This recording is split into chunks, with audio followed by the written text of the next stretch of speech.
Well, maintaining critical trading relationships and and strengthening markets must remain top of mind as issues for New Zealand as it confronts the COVID-19 crisis. Our major food exporters have advised the government.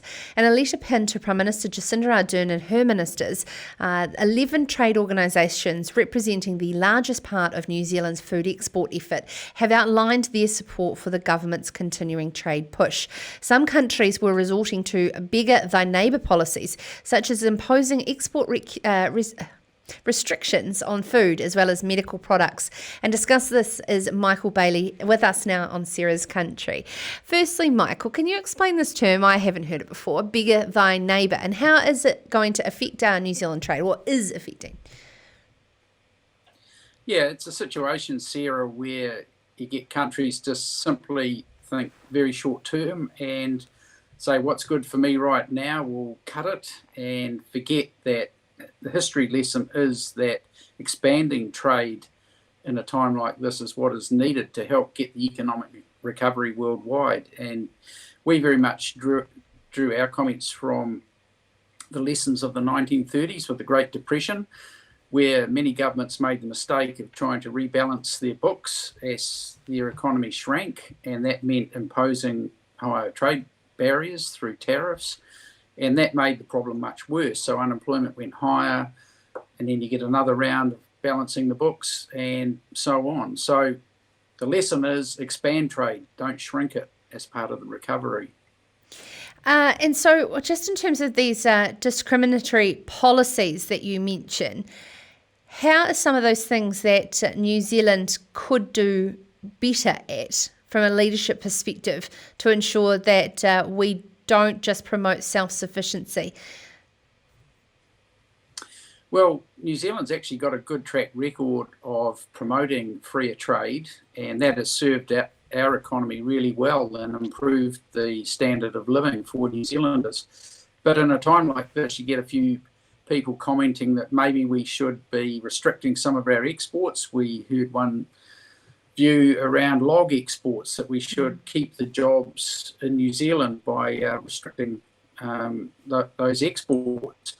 Now that has some short-term appeal, but of course the problem is it would put at risk a lot of our other trade with some major markets. So we've really got to live by what we have long believed in, which is opening up trade, not shrinking it or putting in place some sort of temporary barrier. It's going to be hard, Malcolm. I can just see it now, going into an election with a lot of small businesses hurting, and this buy local, support local rhetoric, very similar to what we've seen in the US, and very popular politically. Well, look, we all understand the appeal of buy local. I mean, it makes sense to support the businesses that are close to you. But we also have to have that bigger view and certainly understand the history. So there's nothing wrong with New Zealanders who can't travel offshore at the moment, for example, buying local by having a holiday at home within New Zealand. That makes a lot of sense.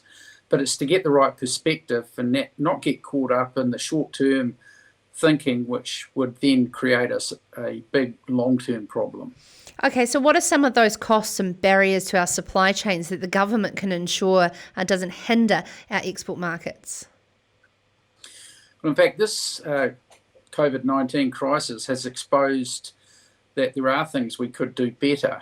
And in the middle of all the problems that we've faced, we've found that there are ways of electronically handling some of the paperwork that has been problematic for some exporters.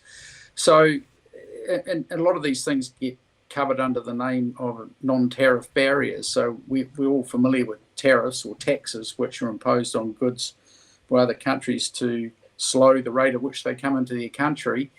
But in this case, this is paperwork and some other barriers that don't need to exist at all. And so it's an opportunity for New Zealand to smarten up a bit as well, and we've encouraged that.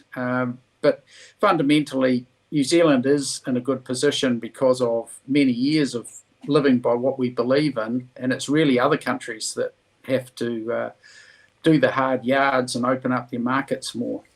And of course, under the rules-based system of the World Trade Organization that you have heavily been a part of course, with the International Business Forum that you're the chair of, New Zealand's leadership in these statements that are coming out to ensure that countries play by the rules, how does that sort of affect when we're supporting other countries and our relationship and reliance on China? Well, you're right. The World Trade Organization is pivotal to what we do as a country in terms of our exporting. We're a small country. I know we've just gone past 5 million people, but when you go up against a country with 1 billion people, for example, and they don't see things the same way as you do, having the World Trade Organization with its dispute mechanism system to fall back on to resolve the matter is crucially important. And of course, there's a story there where there has been the blocking of appellate judges for the dispute mechanism at the WTO. So in many respects, it's defunct at the moment, and it's vital that we get that up and running again. And there are a number of initiatives by various countries to work around that in the meantime and push for some reforms at the WTO to get that up and running. But the key thing is that it's inevitable that there will be disputes from time to time. It doesn't mean that your relationships with the countries in question are broken.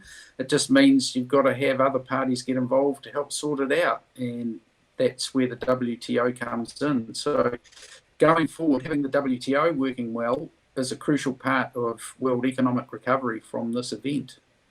And in closing, dated 30th of April, address to one Honourable David Parker, Minister of Trade and Economic Growth. Have you had a response?